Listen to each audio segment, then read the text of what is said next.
Hello students, ఇవాళ మనం 10th September current affairs discuss చేసుకుందాము. సో ఇందులో first the lessons for India how Kerala is tackling rapid urbanisation అని ఉంది. డేటా ప్రకారం చూసుకున్నట్టయితే మనకి బై 2050 కేరళ 80% అర్బన్ అవుతుందంట. మనకు తెలిసిందే కేరళలో ఫ్లాష్ ఫ్లడ్స్ కానివ్వండి, ల్యాండ్ స్లైడ్స్ కానివ్వండి, కోస్టల్ ఎరోజన్ కానివ్వండి చాలా ఎక్కువగా ఉంది. సో 80% ఆఫ్ అర్బనైజేషన్ జరుగుతున్నప్పుడు కేరళ ఏం చేసిందో తెలుసా, ఇండియాలో మొదటిసారిగా అర్బన్ పాలసీ కమిషన్ని 2023కి ఎస్టాబ్లిష్ చేసింది. సో ఇది ఒక 25-year రోడ్ మ్యాప్ ఇస్తుందన్నమాట.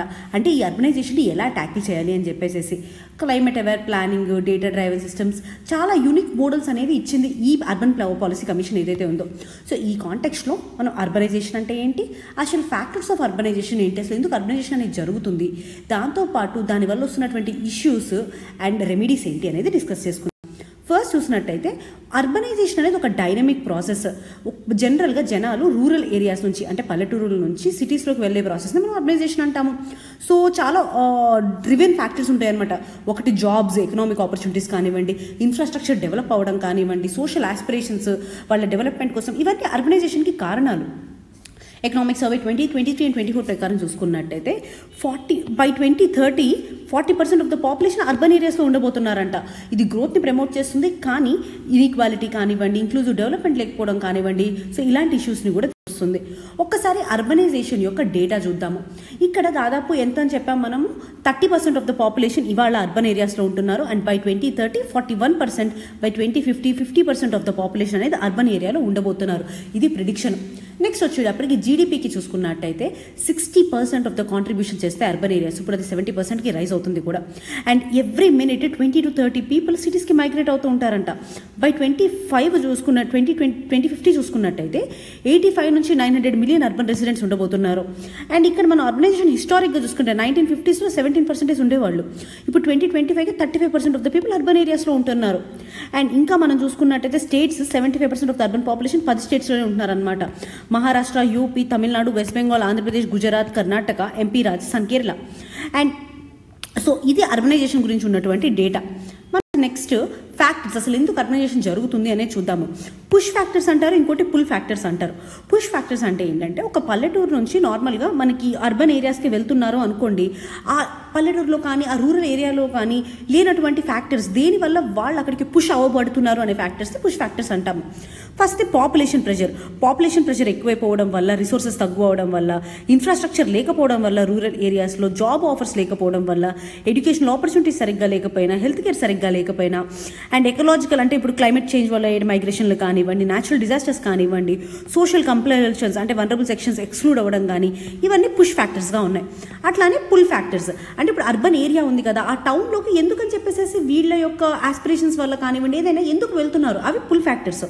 ఇక్కడ first of all standard of living improve అవుతుంది అనేటువంటి ఆలోచన, హెల్త్ కేర్ కానీ ఎడ్యుకేషన్ కానీ బాగా వస్తుంది అనేది, అండ్ దాంతోపాటు employment opportunities, quality education, social compulsions లేవు, ఫ్రీగా ఉండొచ్చు అనే ఆలోచన, ఫ్యూచర్ ప్రాస్పెక్ట్స్, ఇవన్నీ పుల్ ఫ్యాక్టర్స్గా ఉంటాయి అర్బనైజేషన్కి. నెక్స్ట్ మనం చూసుకున్నట్టయితే ఇష్యూస్ ఏంటి అర్బనైజేషన్తో. ఫస్ట్ ఇష్యూ వచ్చేటప్పటికి ర్యాపిడ్ ఎక్స్పాన్షన్. ఇప్పుడు మైగ్రేషన్ ఫాస్ట్గా అవుతుంది అనుకోండి, అప్పుడు ఏమవుతుంది, స్లమ్స్ అనేవి డెవలప్ అవుతాయి. అంటే సబ్ అర్బస్ అంటారు, సబ్ అర్బ్స్ అంటే సబ్ అర్బన్ ఏరియాస్. సో ఇక్కడ మనం చూసుకుంటే 25% ఆఫ్ ద అర్బన్ హౌసింగ్ ఈ సబ్ అర్బన్ ఏరియాస్లో ఉంటుంది. ఈ సబ్ అర్బన్ ఏరియాస్లో ఏమవుతుంది అంటే స్పెసిఫిక్గా బెటర్ ఇన్ఫ్రాస్ట్రక్చర్ ఉండదు. అంటే సీవేజ్ నెట్వర్క్స్ కానివ్వండి, మనకి ఏదైనా సరే బెటర్ ఇన్ఫ్రాస్ట్రక్చర్ అనేది ప్రొవైడ్ చేయలేకపోతాము. సో వీటన్నిటి వల్ల ఇంకా ఫర్దర్ ప్రాబ్లమ్స్ అనేవి పెరిగిపోతాయి అనమాట.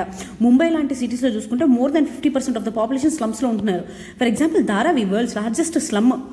నెక్స్ట్ వచ్చేటప్పటికి పూర్ గవర్నెన్స్, వీక్ ఫినాన్సెస్ కానివ్వండి, పూర్ ప్లానింగ్ కానివ్వండి, సర్వీసెస్ ఎరాటిక్గా ఉండడము.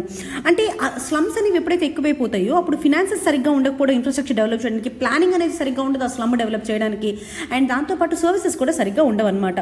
ఫర్ ఎగ్జాంపుల్ మనం చూసుకుంటే ఈ పూర్ కోఆర్డినేషన్ ఆఫ్ ఏజెన్సీస్ వల్ల బెంగళూరు వాటర్ క్రైసిస్ 2024లో చూసాము.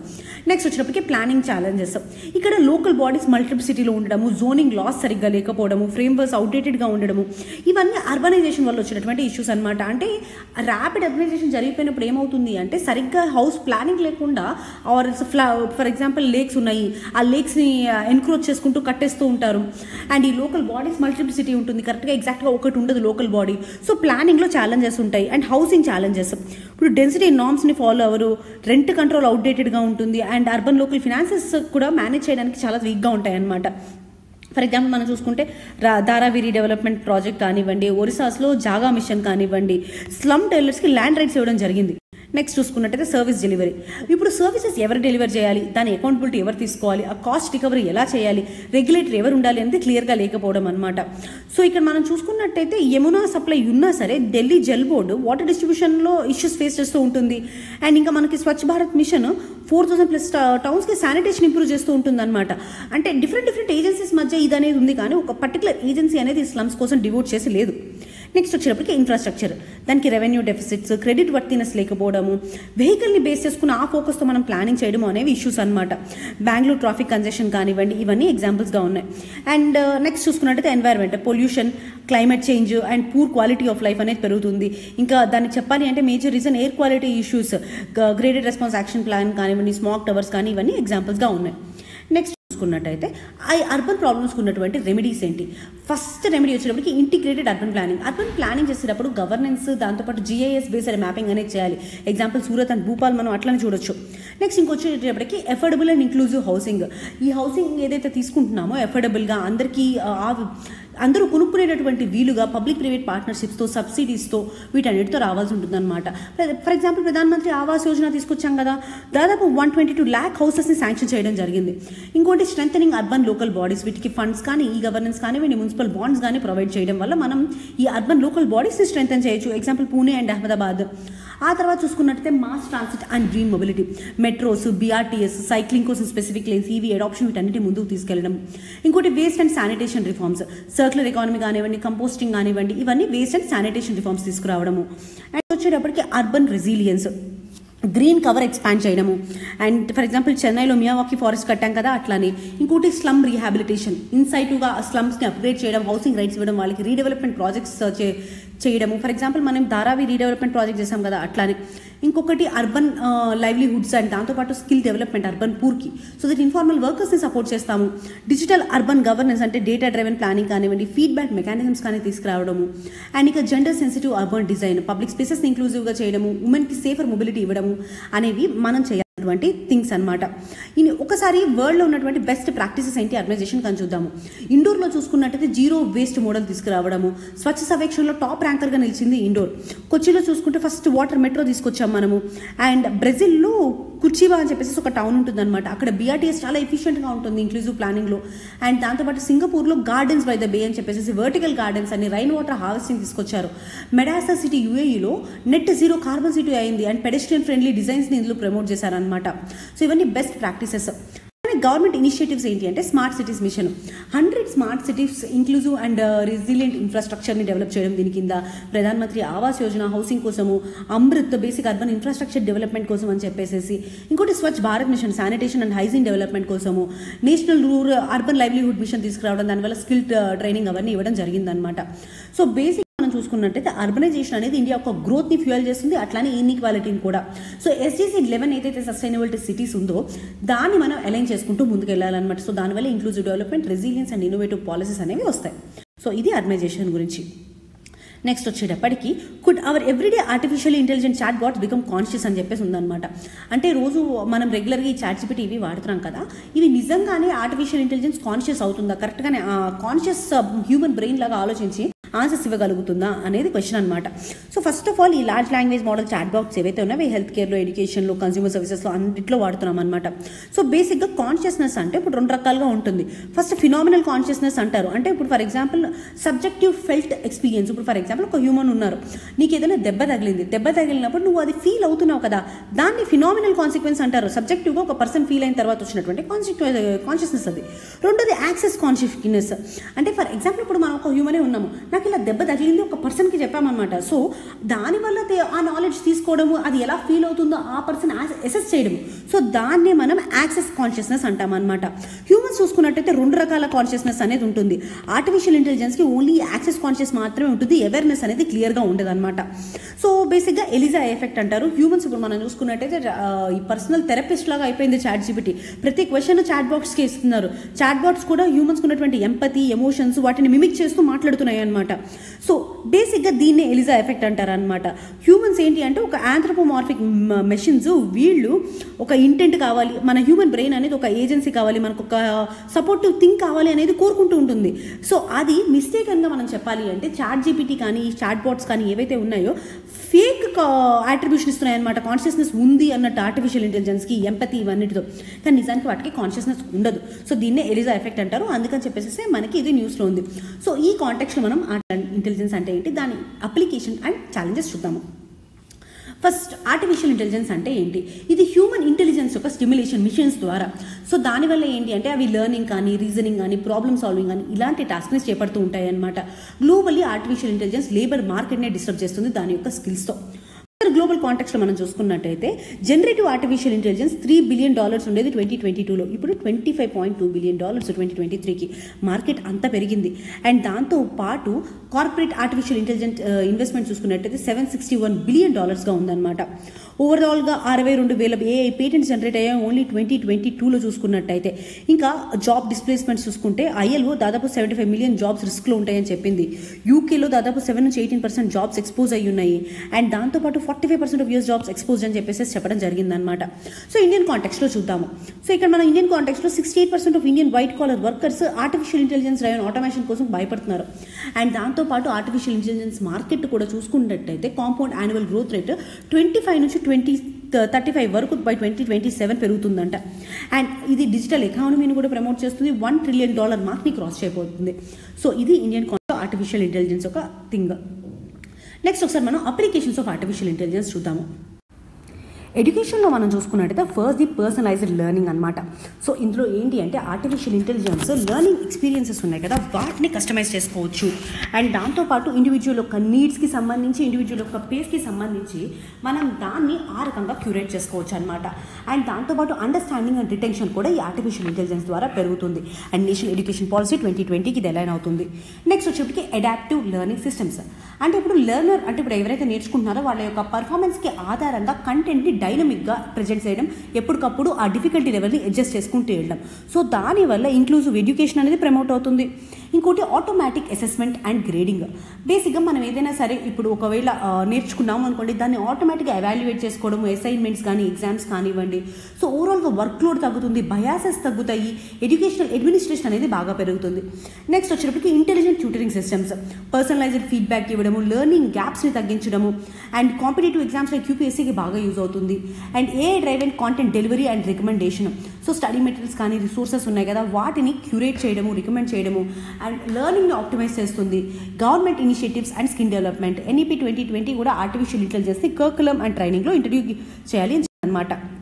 నెక్స్ట్ మనం హెల్త్ కేర్లో చూసుకున్నట్టయితే first of all AI powered diagnostics, CT కానీ MRI కానీ ఎక్స్రే కానివ్వండి, ఏదైనా ఎనామలీస్ ఉన్నా AI పవర్డ్ డయాగ్నోసిస్ ద్వారా మనం వాటిని డిటర్మైన్ చేయొచ్చు. అండ్ దాంతోపాటు ఎగ్జాంపుల్ నిర్మయ్ వాళ్ళ థర్మాలైటిక్స్ అని ఇది AI ద్వారా డయాగ్నోసిస్ చేస్తుంది అనమాట. Next telemedicine, artificial enabled platforms ద్వారా ఈ టెలిమెడిసిన్ యొక్క యాక్సెస్ అనేది under served and under vulnerable ఏరియాస్కి వెళ్తుంది. ఫర్ ఎగ్జాంపుల్ TB డిటెక్షన్కి క్యూర్ AI టూల్స్ వాడతారు.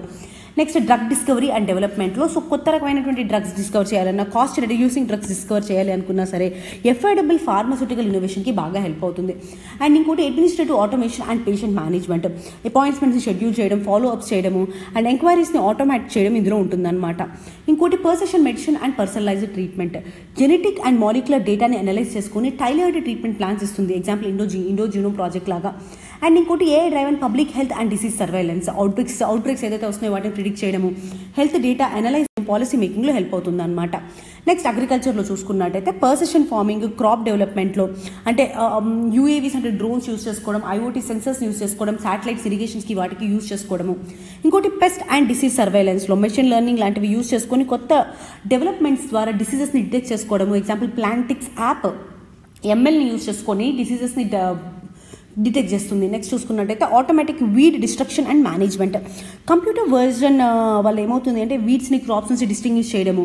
అండ్ దానివల్ల వాటి యొక్క environment impact and crop cost కూడా తగ్గుతుంది. నెక్స్ట్ లైఫ్ స్టాక్ యొక్క హెల్త్ మానిటర్ చేయడం అనమాట. సెన్సర్స్ కానీ ఇమేజ్ రికగ్నైజేషన్ వల్ల లైఫ్ స్టాక్ని రియల్ టైంలో మానిటర్ చేయొచ్చు. ఇంకోటి AI driven advisory services and digital platforms. Chat box localised advice provide చేస్తాయి వెదర్ మీద, క్రాప్ కేర్ మీద, గవర్నమెంట్ స్కీమ్స్ మీద. అండ్ ఇంకోటి వచ్చేప్పటికి government initiatives and PPPs, AI for all కానివ్వండి, కిసాన్ ఈ-మిత్ర కానివ్వండి, ఇవన్నీ గవర్నమెంట్ ఇనిషియేటివ్స్ అనమాట, ఇవి మన అగ్రికల్చర్కి సంబంధించి. నెక్స్ట్ డిఫెన్స్లో చూసుకున్నట్టయితే AI powered autonomous systems, precision guided things కానివ్వండి, లేదా ఆటోమాటస్ డ్రోన్స్ కానివ్వండి, ఇంకా రోబోట్ సెంట్రీస్ కానివ్వండి, ఇవన్నీ ఆర్టిఫిషియల్ ఇంటెలిజెన్స్ పవర్ చేయడం వల్ల అవి ఇంకా ఎఫిషియెంట్గా పనిచేస్తాయి. ఫర్ ఎగ్జాంపుల్ ఇండియా యొక్క ఇంద్రజాల్ డ్రోన్ డిఫెన్స్ సిస్టమ్. ఇంకొకటి సర్వైలెన్స్ అండ్ బార్డర్ సెక్యూరిటీని ఎన్హాన్స్ చేయడం, ఫేషియల్ రికగ్నైజేషన్ ద్వారా, రేడార్, జియోస్పేటియల్ అనాలిసిస్ ద్వారా. ఎగ్జాంపుల్ ప్రాజెక్ట్ సీకర్ ఇండియన్ ఆర్మీది. ఇంకోటి AI driven cyber security and threat detection, machine learning ద్వారా సైబర్ థ్రెట్స్ని డిటెక్ట్ చేయొచ్చు, వెంటనే రెస్పాండ్ చేయొచ్చు అనమాట. Example Darktrace. ఇంకోటి బ్యాటిల్ ఫీల్డ్ మేనేజ్మెంట్ సిస్టమ్స్ అంటారు. So situation awareness data driven decision మేకింగ్ని ఇందులో అనలైజ్ చేస్తారు. అండ్ ఇంకోటి ప్రిడిక్టివ్ మెయింటెనెన్స్, అంటే ఎక్విప్మెంట్ ఫెయిల్యూర్ అవుతున్నా సరే దాని యొక్క ప్రిడిక్షన్స్, సప్లై చైన్స్ని ఆప్టిమైజ్ చేసుకోవడము. ఫర్ ఎగ్జాంపుల్ మనం చూసుకుంటే సుజుకి 30 MKI ఫీట్ యొక్క ప్రిడిక్టివ్ అనాలిసిస్ చూడొచ్చు మనం. Next artificial intelligence in psychological and informative warfare, fake propaganda generate చేయడం, మెనిపులేషన్ ఆర్టిఫిషియల్ ఇంటెలిజెన్స్ ద్వారా డిఫెన్స్లో హెల్ప్ చేయొచ్చు అనమాట. నెక్స్ట్ ఇదే ఆర్టిఫిషియల్ ఇంటెలిజెన్స్ ఒక challenges. First ethical concerns. Artificial intelligence ఏదైతే ఉంటుందో దానికి అల్గోరిథమ్స్ ఉంటాయి, ఆ అల్గోరిథమ్స్కి బయాసెస్ ఉంటాయి అనమాట. సో ఈ బయాస్డ్ అల్గోరిథం ఏదైనా సరే రిజల్ట్ ఇచ్చినప్పుడు దానికి ట్రాన్స్పరెన్సీ అండ్ అకౌంటబిలిటీ అనేది ఉండదు. ఫర్ ఎగ్జాంపుల్ చూసుకున్నట్టయితే ఫేషియల్ రికగ్నైజేషన్ టెక్నాలజీ ఏదైతే ఉందో యూఎస్లో మనకి రేషియల్ ఆర్ జెండర్ బయాస్ చూపించినట్టు చెప్తున్నారనమాట. నెక్స్ట్ వచ్చినప్పటికీ ఎకనామిక్ ఇష్యూస్, జెవాన్స్ పారాడాక్స్ అంటారు. అంటే ఇప్పుడు కొత్త టెక్నాలజీ వచ్చింది అనుకోండి, ఎఫిషియన్సీతో పాటు దాని యొక్క కన్సంప్షన్ అనేది పెరుగుతుంది అని చెప్పారనమాట, రెడ్యూస్ అవ్వదు అని చెప్పేసి. ఫర్ ఎగ్జాంపుల్ స్టీమ్ ఇంజిన్ ఉంది, స్టీమ్ ఇంజిన్ డిస్కవరీ అయిన తర్వాత కోల్ యూజ్ అనేది పెరిగిందా తగ్గిందా? పెరిగింది. సో సిమిలర్లీ ఏఐ వల్ల కూడా దాని యొక్క ఎఫిషియన్సీ ఇంక్రీజ్ అయ్యే కొద్దీ దాని కన్సంప్షన్ ఇంకా పెరుగుతుంది అని చెప్తున్నారనమాట. దానివల్ల జాబ్ డిస్ప్లేస్మెంట్ అవుతుంది. ఆటోమేషన్ వల్ల చాలా వరకు లో స్కిల్ రొటీన్ జాబ్స్ ఉంటాయి, అవి పోతాయి. లేబర్ సర్ప్లస్ ఏదైతే ఇండియాలో ఉందో మనకి చాలా పెద్ద రిస్క్ దీనివల్ల. Next resource intensity. ఇక్కడ ఏఐ డేటా సెంటర్స్ ఉంటాయి కదా, అవి హ్యూజ్ అమౌంట్ ఆఫ్ ఎలక్ట్రిసిటీ కానీ వాటర్ కానీ కన్జ్యూమ్ చేస్తాయి. దాదాపు 1580 TWh పవర్ని 2020 కల్లా కన్జ్యూమ్ చేస్తుందంట. నెక్స్ట్ చూసుకున్నట్టయితే కాస్ట్ ఆన్ ఇన్వెస్ట్మెంట్. ఇక్కడ ఆర్టిఫిషియల్ ఇంటెలిజెన్స్ మీద రీసెర్చ్ అండ్ డెవలప్మెంట్ కానీ, ఇన్ఫ్రా బిల్డింగ్ కానివ్వండి, ఇవన్నీ చాలా క్యాపిటల్ ఇంటెన్సివ్ థింగ్స్. అండ్ ఇంకోటి రిలయబిలిటీ ఇష్యూస్. హెల్యూజినేషన్స్ అంటారు, ఎర్రర్స్ ఉంటారు, లైక్ హెల్త్ కేర్లో కానీ, లా కానీ, ఆటోనమస్ డ్రైవింగ్లో కానీ, అదొక ఇష్యూ. అండ్ ట్రాన్స్పరెన్సీ అండ్ అకౌంటబిలిటీలో ఆర్టిఫిషియల్ ఇంటెలిజెన్స్ ఒక black box models auditing and రెగ్యులేషన్ని తగ్గిస్తాయి. ఇంకొకటి హ్యూమన్ ఓవర్సైట్ అనేది లేకపోవడం వల్ల హ్యూమన్ ఎక్స్పర్టీస్ అండ్ జడ్జ్మెంట్ తగ్గిపోతుంది. హ్యూమన్ ఎక్స్పర్టీస్ మీద ఉన్నటువంటి రిలయన్స్ కూడా తగ్గుతుంది. Next cyber attacks. Artificial intelligence power financial systems ఏవైతే ఉంటాయో అవి సైబర్ అటాక్స్ అండ్ మెనిపులేషన్కి దే ఆర్ వనరబుల్. అండ్ దాంతోపాటు స్కిల్ గ్యాప్స్ అనమాట. ఈ ఆర్టిఫిషియల్ ట్రైన్ ప్రొఫెషనల్స్ యొక్క షార్టేజ్ హెల్త్ కేర్ కానీ, గవర్నెన్స్ కానీ, ఎడ్యుకేషన్లో కానీ స్కిల్ గ్యాప్స్ని ఇంకా ప్రమోట్ చేస్తుంది. ఒకసారి మన ఇండియా యొక్క ఆర్టిఫిషియల్ ఇంటెలిజెన్స్ ఇనిషియేటివ్ చూద్దాము. First NITI Aayog the responsible AI for all అని చెప్పేసి ethical and safe artificial use కోసము. అండ్ ఇంకోటి ఇండియా ఏఐ మిషన్ 2024 and 2029లో తీసుకొచ్చాము. అండ్ ఇందులో దాదాపు 10,000 GPUs ఏఐ క్లౌడ్ కంప్యూటింగ్ తీసుకొచ్చాము. AI Kosh data sets platform కానివ్వండి, ఇండియా ఏఐ ఇన్నోవేషన్ ఛాలెంజ్ కానివ్వండి, హెల్త్ కేర్ అగ్రికల్చర్లో Bharat Jan programme, multi modal large language models 22 Indian లాంగ్వేజెస్లో డెవలప్ చేస్తున్నాం. ఇదన్నీ ఇండియాలో తీసుకొచ్చినటువంటి ప్రోగ్రామ్స్. అదే కాకుండా సెంటర్స్ ఆఫ్ ఎక్సలెన్స్ అనమాట ఆర్టిఫిషియల్ ఇంటెలిజెన్స్కి, అగ్రికల్చర్కి, హెల్త్కి, ఎడ్యుకేషన్కి, వీటికి. అండ్ ఇండిజీనియస్గా మనకి ఏఐ మోడల్స్ డెవలప్ చేసాం. భారత్ జన్ అని, డిజిటల్ ఇండియా భాషిని అని చెప్పేసి, అండ్ ఇంకా దాంతోపాటు సర్వం ఏఐ అని చెప్పేసి, అండ్ ఇంకా ఫ్యూచర్ స్కిల్స్ ప్లాట్ఫామ్ కానివ్వండి, అటల్ ఇన్నోవేషన్ మిషన్ కానివ్వండి, ఇవన్నీ ఆర్టిఫిషియల్ ఇంటెలిజెన్స్ కోసం ఇండియాలో మనం తీసుకొచ్చినటువంటి ప్రోగ్రామ్స్. ఒక్కసారి మనం ప్రోగ్రామ్ గురించి చూద్దాము. సో ఇది ఒక multi modal large language project అనమాట. అంటే టెక్స్ట్, స్పీచ్, విజన్ ఇవన్నిటిని 22 ఇండియన్ లాంగ్వేజెస్లో నుంచి కన్వర్ట్ చేసుకునే అవకాశం ఉంటుంది దీనికి. అండ్ నెక్స్ట్ మనం చూసుకున్నట్టయితే ఈ ఏఐ ఇండియా మిషన్. సో ఆ making AI in India, making AI for India అనేటువంటి ఆబ్జెక్టివ్తో తీసుకొచ్చారనమాట. So sovereign and inclusive responsible artificial ఇంటెలిజెన్స్ని ఇందులో మనం ముందుకు తీసుకెళ్తున్నాము. సో ఇందులో దాదాపు 10,000+ GPUsని ఏఐ కంప్లీట్ క్లౌడ్లో పెట్టబోతున్నాం. అండ్ ఏఐ కోచ్ ఒకటి డెవలప్ చేస్తున్నారు దీంట్లో. సో ఇది ఈ మిషన్ గురించి, అండ్ దీని గురించి పూర్తిగా చదువుకోండి, ఇందులో ఉంది. నెక్స్ట్ వచ్చేటప్పటికి వే ఫార్వర్డ్. మనం ఏం చేయొచ్చు? ఫస్ట్ థింగ్ వచ్చేటప్పటికి skill development. Artificial skilling programmes ఉన్నాయి కదా, వాటిని ఇంకా ముందుకు తీసుకెళ్ళాలి. PM లెడ్ ఇంటర్న్షిప్స్ కానీ, రీసెర్చ్ ఫెలోషిప్స్ కానివ్వండి, ఇవన్నీ ఇంకా ముందుకు తీసుకెళ్ళాలి. అండ్ ఇన్ఫ్రాస్ట్రక్చర్ చూసుకున్నట్టయితే ఇండిజినియస్ GPU క్లస్టర్స్ని డెవలప్ చేయాలి. సో దట్ ఆర్టిఫిషియల్ ఇంటెలిజెన్స్ ఒక కంప్యూటింగ్ కెపాసిటీ అనేది పెంచగలుగుతాము. ఇంకోటి data strategy. National wide Indic data commons అనేటటువంటి స్ట్రాటజీనితో ముందుకు వెళ్ళాలన్నమాట. సో నేషనల్ వైడ్గా డేటా సెంటర్స్ని పెట్టాలి. డేటా స్క్రాపింగ్ కానీ, లోకలైజేషన్ పాలసీస్ తీసుకురావాలి. ఆర్టిఫిషియల్ ఇంటెలిజెన్స్ ఇంటెలిజెన్స్ ఎథికల్గా ఉండేటట్టుగా మనం పాలసీస్ని ఫ్రేమ్ చేయాలి. So artificial intelligence sand box testing కోసం అని చెప్పి పెట్టాల్సి ఉంటుంది. అండ్ ఇంకా ఆర్టిఫిషియల్ వాల్యూ ఏదైతే ఉందో హెల్త్ కేర్లో కానీ, అగ్రికల్చర్లో కానీ, జ్యుడిషియర్లో కానీ సెక్టర్ పైలట్స్ ద్వారా డెమాన్స్ట్రేట్ చేయాలి. అండ్ పాలసీ కోఆర్డినేషన్ ఉండాలి గవర్నమెంట్, ఇండస్ట్రీ అండ్ అకాడమీ యొక్క పార్ట్నర్షిప్స్ చేత. ఒకసారి కంక్లూజన్ చూసుకున్నట్టయితే ఆర్టిఫిషియల్ ఇంటెలిజెన్స్ అనేది ఒక డబుల్ స్వాడ్. ఎలా అయితే దీనికి ట్రాన్స్ఫర్మేటివ్ ఆపర్చునిటీస్ ఉన్నాయో అట్లానే దీని యొక్క ప్రైవసీ అండ్ డేటా రిస్క్స్ ఉన్నాయన్నమాట. ఇండియా యొక్క డిజిటల్ డివిజన్ని, డెమోక్రటిక్ డివిజన్ని ముందుకు తీసుకెళ్లాలి అన్న, ఇంక్లూజివ్ గ్రోత్ ఉండాలి అన్న ఆర్టిఫిషియల్ ఇంటెలిజెన్స్ని మనం బాగా ముందుకు తీసుకెళ్లాల్సి ఉంటుంది. సో ఇది ఇవాల్టి current affairs. Thank you so much for hearing with us. If you like it, please share it.